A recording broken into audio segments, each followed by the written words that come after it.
السلام علیکم پیارے بچوں، کلاس 3 سبجیکٹ اردو۔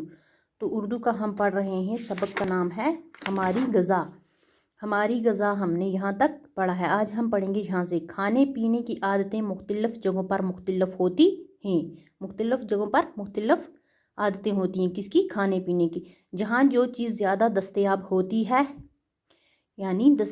ہوتی ہے وہاں اس کا چلن زیادہ ہوتا ہے۔ چلن یعنی رواج۔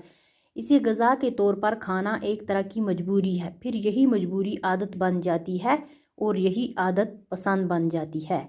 لیکن آج کل رسل و رسائل کا معنی یعنی نقل و حرکت، رسل و رسائل میں کافی ترقی ہوئی ہے۔ ایک جگہ کی غذائی اجناس، سبزیاں، پھل اور دوسری چیزیں بہت جلد دوسری جگہ پہنچائی جا سکتی ہیں۔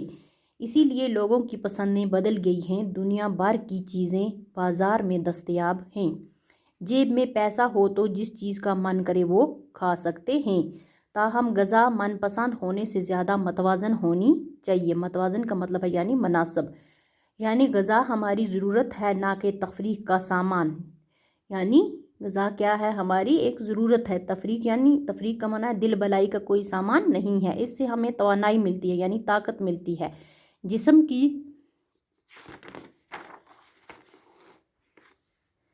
جسم کی درستی اور ذہن کی چستی کے لیے کئی اجزاء کی ضرورت ہوتی ہے، مثلاً کاربوہائیڈریٹ، وٹامن، پروٹین، روغنیات اور معدنیات۔ متوازن غذا وہ ہے جس میں یہ تمام اجزاء ضرورت کے مطابق موجود ہوں۔ وہ کیا ہے؟ متوازن غذا ہے، جس طرح کاربوہائیڈریٹ، وٹامن، پروٹین، روغنیات اور معدنیات۔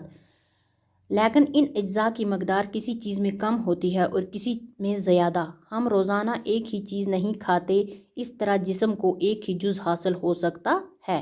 باقی اجزاء کی کمی سے جسم کمزور ہو سکتا ہے اور بیماری کا خطرہ رہتا ہے۔ اس لیے غذا کا متوازن ہونا ضروری ہے، یعنی غذا ایسی ہو جس سے ہمیں 5 طرح کے اجزاء مل جائیں۔ گیہوں، چاول اور مکئی میں کاربوہائیڈریٹ پائے جاتے ہیں۔